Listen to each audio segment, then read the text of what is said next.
senior obstetrician and gynecologist at Accord Super Specialty Hospital, Sector 86, Greater Faridabad.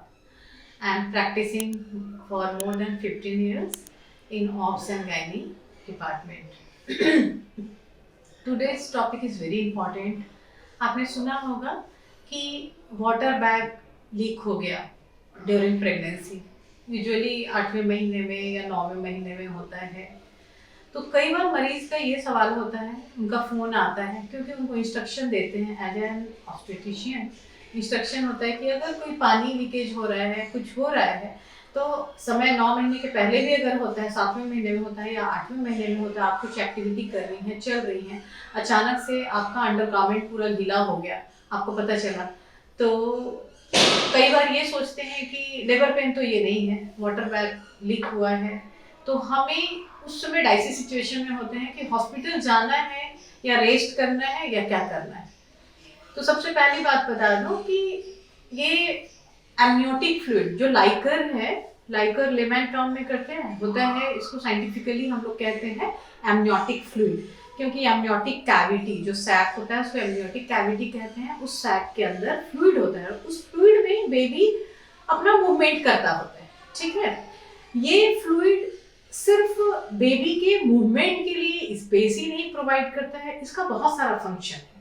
ठीक है, ये cushion की तरह काम करता है, ये बेबी के लिए शॉक एब्जॉर्बर का काम करता है. बाहर अगर गलती से कभी फॉल हो गया या पेट पे किसी तरह की चोट लग गई, तो ये जो वाटर है चारों तरफ वो कुशन की तरह काम करता है, वो उस शॉक से, उस ट्रॉमा से बेबी को बचाता है. दूसरा क्या होता है कि एक टेम्परेचर पे ये वाटर होता है, तो बेबी का टेम्परेचर भी मेंटेन करता है. और क्या होता है कि ये बेबी को फ्रीली मूवमेंट करने के लिए ये फ्लूइड बहुत ज़रूरी होता है. ठीक है, अब जब धीरे धीरे प्रेगनेंसी का जब टाइम नज़दीक आता है, स्पेशली 36 वीक्स के बाद, तो ये अमाउंट धीरे धीरे कम होता जाता है. और ये कम होने की वजह से बेबी का मूवमेंट थोड़ा रेस्ट्रिक्टेड हो जाता है. कई बार मूवमेंट को लेकर भी कंफ्यूजन हो जाती है. तो ये लाइकर इस तरह से कुशन का काम करता है, बेबी को प्रोटेक्ट करता है. इसका एक नॉर्मल क्वांटिटी होना बहुत एक ज़रूरी होता है. ठीक है, दूसरा काम क्या करते हैं कि ये चूंकि बैग के अंदर है, तो बैग के अंदर है तो जो वजाइना से नीचे की तरफ इंफेक्शन जाता है, एमनियोटिक मेम्ब्रेन बहुत थिक एक मेम्ब्रेन होता है जिसमें एक पर्टिकुलर स्ट्रेंथ होता है. उस स्ट्रेंथ की वजह से वो उससे कोई वाटर लीक नहीं हो रहा है, तो वो इन्फेक्शन, वो बाहर से जाने वाले इन्फेक्शन को भी प्रोटेक्ट करता है. तो अगर वाटर लीक होता है तो आपका ये क्वेश्चन होता है कि हमें तो लेबर पेन हो नहीं रहा है, लेकिन हम क्यों हॉस्पिटल आए, रेस्ट करके हम निकाल लेते हैं.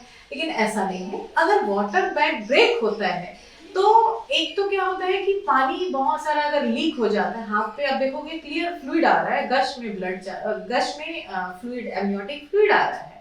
तो वो फ्लूइड क्या करता है कि बेबी के चारों तरफ वो कुशन का इफेक्ट जाता होता है. बेबी कई बार स्ट्रेस में होता है, उसके ऊपर यूट्राइन प्रेशर, यूट्रस में जो कॉन्टिन्यूअस कॉन्ट्रैक्शन रिलैक्सेशन ऐसे भी होता है विदाउट पेन भी, ब्रैक्सटन हिक्स कॉन्ट्रैक्शंस जो होते हैं, तो वो यूट्रस में कॉन्ट्रैक्शन की वजह से बेबी स्ट्रेस में आ जाता है. बेबी फ्रीली मूव नहीं कर पाता है, उसके ऑर्गन पे प्रेशर होता है.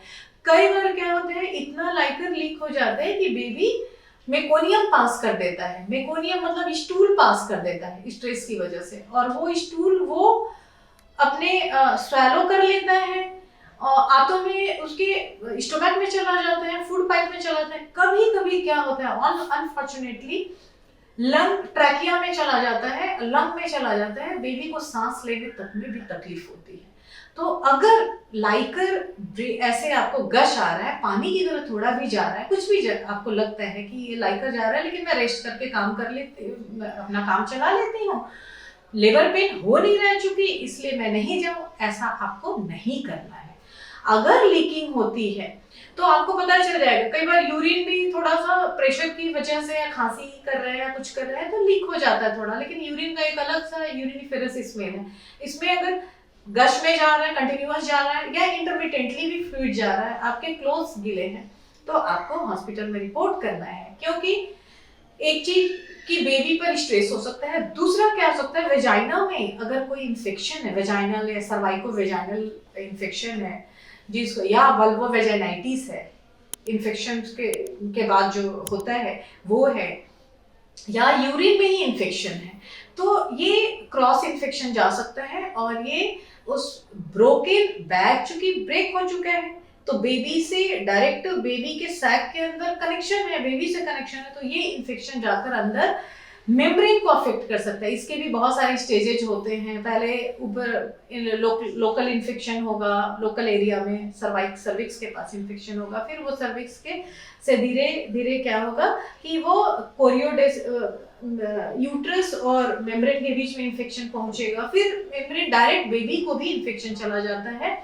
और जब मेम्ब्रेन का इन्फेक्शन होता है जो बेबी के चारों तरफ है तो कोरियो इम्यूनाइटिस कहते हैं। उसमें क्या होता है कि बेबी, चूंकि कोरियो जो मेम्ब्रेन है उसका एक्टिव रोल है उस फ्लूइड को बनाने में, तो वो फिर उसका सर्कुलेशन के थ्रू वो इन्फेक्शन जो थोड़ा बहुत पानी बचा हुआ उसमें चला जाता है, एमनियोटिक फ्लूइड में चला जाता है, फिर वो बेबी स्वालो कर लेता है, बेबी को इन्फेक्शन होता है। और अगर आप डिले करते हैं तो ये डिले होने से क्या होता है कि बेबी के डिलीवरी के बाद बहुत लंबे समय तक नर्सरी में रहने के चांसेस बढ़ जाते हैं, क्योंकि बेबी के ने अगर मेकोनियम पास कर दिया है स्ट्रेस की वजह से, एमनियोटिक फ्लूइड ड्रेन होने की वजह से आप लेट से पहुंचे, तो वो तो बहुत सीरियस इशू है। कई बार क्या होता है कि इतना ज्यादा मेकोनियम बेबी अंदर कर लेता है कि पूरे फेफड़े में जो एल्वियोलाई होते हैं छोटे छोटे, उस एल्वियोलाई से गैस एक्सचेंज नहीं हो पाता है, बेबी को के ब्रेन को और वाइटल ऑर्गन को ऑक्सीजन नहीं मिल पाता है, ठीक है, तो बेबी का डेथ तक हो जाता है। इसलिए आपको अगर दूसरा इन्फेक्शन अगर हो गया, बेबी सेप्टिसीमिया में चला गया, तो उसकी भी नर्सरी में प्रोलॉन्ग स्टे होते हैं। प्रोग्नोसिस बहुत गार्डेड हो जाता है बेबी के लिए, आगे चल के न्यूरो डेवलपमेंटल इश्यू भी आते हैं, उसकी बुद्धि पे किस तरह का इफेक्ट होता है उस इन्फेक्शन का, ये बातें भी उन चीज़ों इस पर डिपेंड करती हैं। इसलिए अगर लाइकर जाता है तो आप सोचिए कि इन्फेक्शन का खतरा होता है, और एक लाइकर अगर ड्रेन हुआ है तो उसके 18 से 24 घंटे के अंदर डिलीवरी हो जानी चाहिए। कई बार होता है कि लाइकर इतना ड्रेन कर चुके होते हैं आप कि पेशेंट सोचते हैं कि लेबर पेन हमें है नहीं, डॉक्टर ने ट्रायल नहीं लिया, बेबी का कंडीशन हम लोग सीटीजी ट्रेसिंग कराते हैं, या इमीडिएटली पेशेंट को पेन नहीं है तो अगेन लाइकर के लिए भेजते हैं, लाइकर बहुत कम है, A5 2 सेंटीमीटर 3 सेंटीमीटर ऐसे आ रहा है। और बेबी के सीटीजी में हार्ट रेट ट्रेसिंग जो हो रही है, कार्डियोटोकोग्राफी मॉनिटरिंग जो हो रही है, उसमें अगर बेबी के हार्ट बीट में अगर कोई चेंजेज आ रहा है, सीटीजी जिसको एबनॉर्मल कहते हैं या नॉन रीएश्योरिंग सीटीजी कहते हैं, अगर उस तरह का कुछ भी आ रहा है तो हो सकता है कि सिजेरियन भी तुरंत लेना पड़े। लेकिन यूजुअली क्या होता है, ट्रायल दिया जाता है। लाइकर ड्रेन होता है तो इन्फेक्शन से बचाने के लिए सबसे पहले जब आप हॉस्पिटल में आते हैं, एडमिशन सारे प्रोटोकॉल सब कुछ फॉलो करने के बाद आपको एंटीबायोटिक दिया जाता है, आपको क्लियर लिक्विड दिया जाता है कि अगर इनकेस कम लाइकर की वजह से बेबी स्ट्रेस में आ गया, फीटल डिस्ट्रेस हो गया, बेबी का हार्ट पैटर्न रॉन्ग शो कर रहा है, जो कि बता रहा है कि बेबी बहुत स्ट्रेस में है, तुरंत सिजेरियन से बेबी निकालना होगा, तो पेशेंट को क्या करते हैं हम लोग, जब लाइकर निकलता है तो पेशेंट को एंटीबायोटिक देते हैं, ठीक है। और इन्वेस्टिगेशन जो उनके हैं, इन्वेस्टिगेशन डिलीवरी के नॉर्मल डिलीवरी के हिसाब से या सिजेरियन के हिसाब से वो सब हम लोग प्लान करते हैं। देन उनको क्लियर लिक्विड पे रखा जाता है कि ताकि तुरंत उनको सॉलिड फूड ना दें। सॉलिड फूड देने से क्या होता है कि उनको अगर सिजेरियन में लेना होगा और अगर जीए देना पड़ा तो अगेन वो सॉलिड मदर इनहेल कर लेती है, मेंडलसन सिंड्रोम, उनको लंग का प्रॉब्लम हो सकता है, पेशेंट की जान तक जा सकती है, मदर की जान जा सकती है, तो इसके लिए उनको क्लियर लिक्विड पे रखा जाता है, ठीक है। और इन्फेक्शन से बचाना, उनको बेबी को स्ट्रेस ना हो, प्रोलॉन्ग नर्सरी में नहीं जाना हो, लंबे समय तक नर्सरी का सेप्टिसीमिया में बेबी ना जाए, इसके लिए अगर लाइकर ड्रेन होता है, आपको थोड़ा सा भी लगता है तो आप लेबर पेन का इंतजार ना करें, आप तुरंत हॉस्पिटल में अपने ऑब्स्टेट्रिशियन, अपने प्रसूति विशेषज्ञ से आप तुरंत मिलें और आपका वो फिर प्लान इस तरह से करते हैं। तो आज हमने जाना कि एमनियोटिक फ्लूइड अगर लीक हो रहा है बिना लेबर पेन के तो हमें क्या करना चाहिए। आज की इसी जानकारी के साथ एक बार फिर से धन्यवाद।